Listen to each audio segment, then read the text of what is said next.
कितनी बात समझ में आ गई भाई? ठीक है। अब जरा देखिए,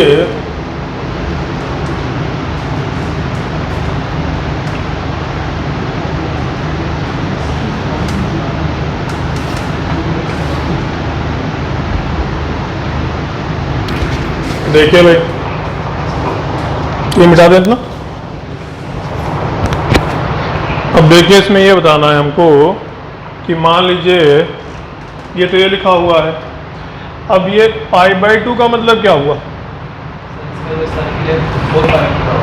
हाँ, जो ये काम 4π में हो रहा है, अगर sin 4x का ग्राफ बनाएंगे तो यही काम हमारा क्या हो जाएगा? π/2 में हो जाएगा, π/2 में। तभी तो π/2 का पीरियोडिक होगा। ठीक है, अच्छी बात है। ये मिटा दें।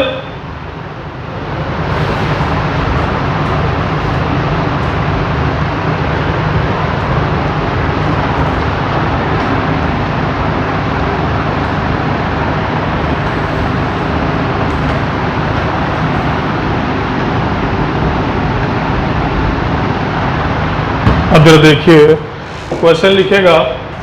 और हाँ, एक भी बता दें, अगर कहीं लिखा है y = cos of x, ये किसका पीरियोडिक होता है? cos x। cos x किसका पीरियोडिक है? 2π का।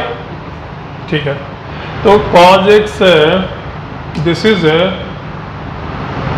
Periodic with 2π। बताया था हमने इसका ग्राफ बनवा करके कि 2π में ग्राफ बनता है। ठीक है, और अगर कहीं लिखा है cos of kx, इसका पीरियड कितना हो जाएगा? Divide by k। एग्जाम्पल जैसे y = cos of 2x, तो यहाँ k की वैल्यू कितनी है? 2 है। क्यों? k की वैल्यू 2 है, तो इसका पीरियड कितना हो जाएगा? 2π डिवाइड बाई 2 मतलब पाई। एंड एग्जाम्पल नंबर 2 जरा देखिए, y = cos of x/3, इसका पीरियड कितना हो जाएगा? 2π डिवाइड बाई 1/3 मतलब 6π। ठीक है, कहीं पर अगर प्रॉब्लम लिख दिया जाए कि y = sin of x and sin of 2x, तो अगर इसका पीरियड निकालना हो, दिस इज fx, तो करते क्या है, इसका पीरियड कितना होता है? एग्जैक्टली, दिस इज 2π, इसका पीरियड कितना होगा? पाई। तो अगर कहीं सम में फंक्शन लिखे हुए हैं या डिफरेंस में लिखे हुए हैं, तो हमेशा उसका एलसीएम लेते हैं। पीरियड ऑफ fx क्या हो जाएगा?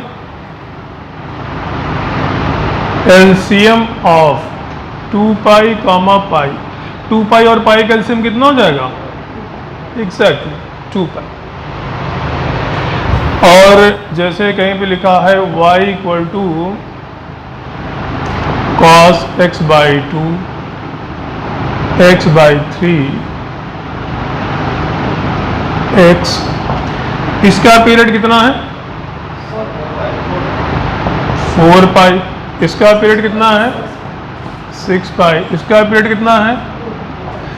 अब अगर y लिखा है या fx लिखा है, तो इसका पीरियड कितना हो जाएगा?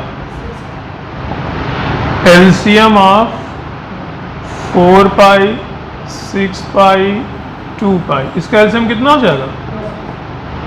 तो period of the fx is 6π। ठीक है, नोट कर लीजिए फटाफट।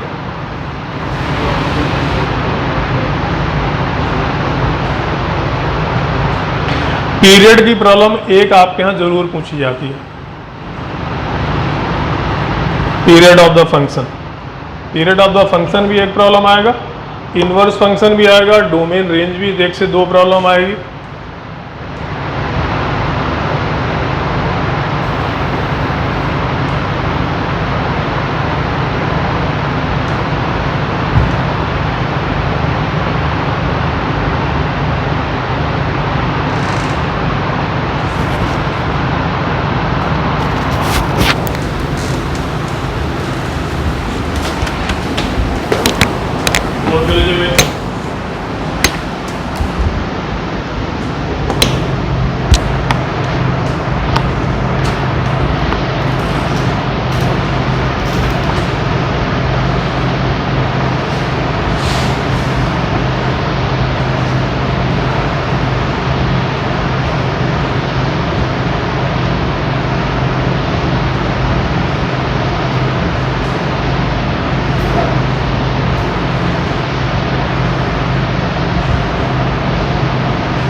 इसको नोट कर लिया भाई, अच्छी बात है। अब भी बताते हैं, नहीं नहीं इसका ग्राफ कहाँ बना पाएंगे, बहुत दिक्कत होगी। सिंगल फंक्शन के ग्राफ बनाने में आसानी हो तो इसमें बहुत डिफिकल्ट हो जाएगा। ये मिटा दें, ये इसमें पीरियड ही आपसे पूछेगा।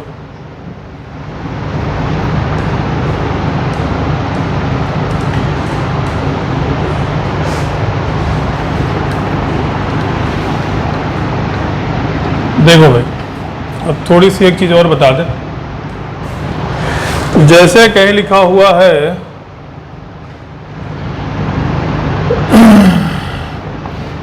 sketch the graph and sketch the graph and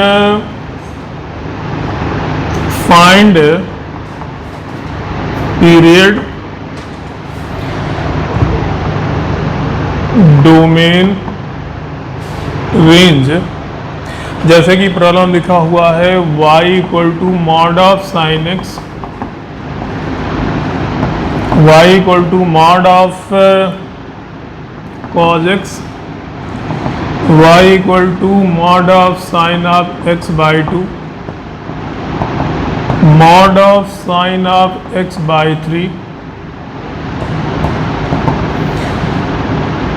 3 time sine of x minus 4 time sine of x, y equal to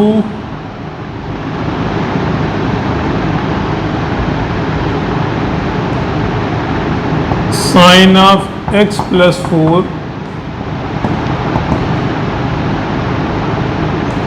2 sine of x minus 7, यहाँ माइनस कर दीजिए।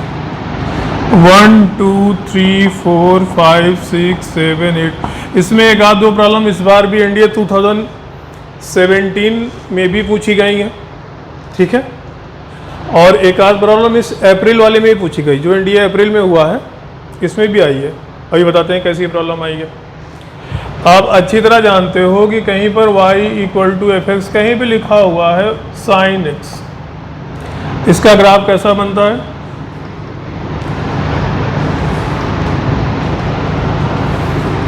देखिए, ये इस टाइप का ग्राफ बनता है।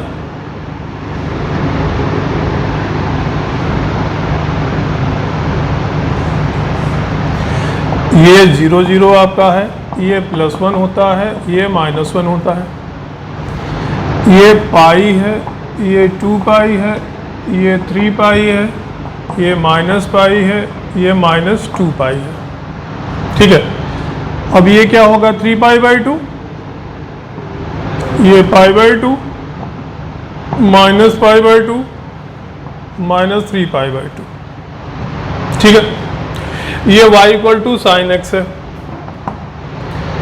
अब इसमें अगर हम मॉडुलस लगा दें, मॉडुलस का मतलब मैंने बताया था कि अगर दो ऐसे वर्टिकल लाइंस हैं, इसमें कुछ भी एंटर करिए प्लस माइनस, रिजल्ट हमको हमेशा पॉजिटिव ही मिलेगा, रिजल्ट हमको हमेशा पॉजिटिव ही मिलेगा, ठीक है। तो यहाँ मॉड लगने से क्या फ़र्क आएगा?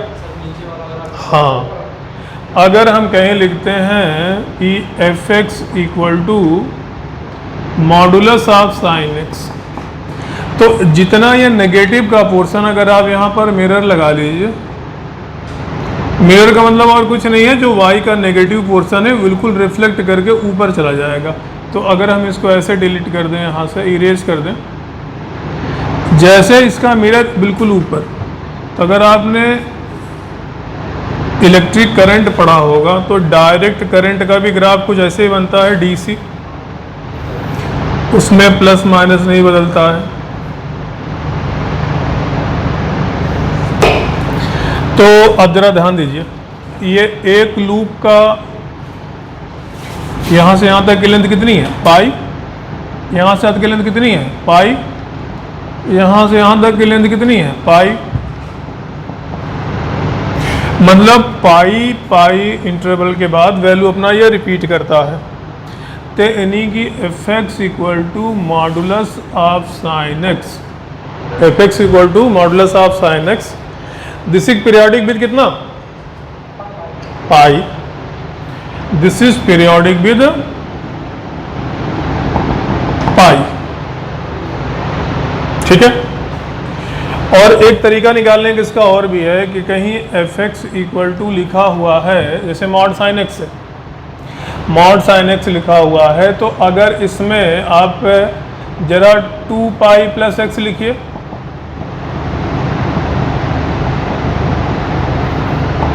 ये भी मॉड साइन एक्स होगा, और जरा पाई प्लस एक्स लिखिए,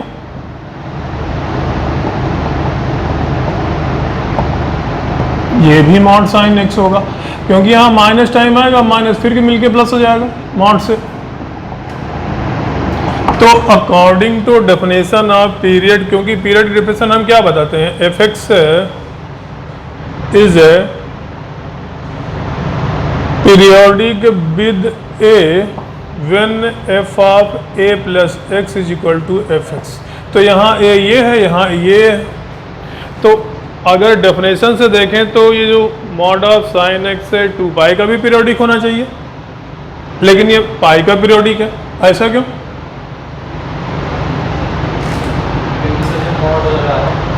हाँ, कभी भी कोई फंक्शन जैसे 2 पाई का भी पीरियोडिक ऐसा नेचर में बन रहा है, पाई का भी बन रहा है, तो इसमें जो सबसे छोटा वैल्यू होता है वही फंक्शन का पीरियड हो जाता है।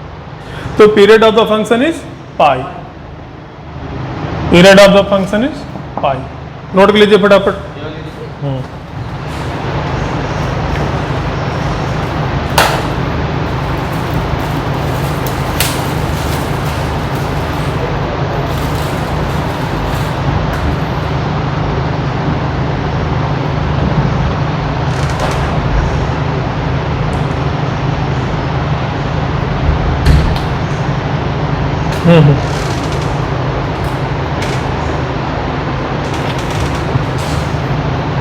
चलो पानी लो, पानी लो।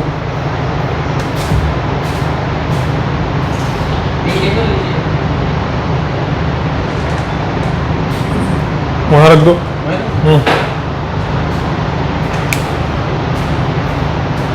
नोट करिए भाई फटाफट।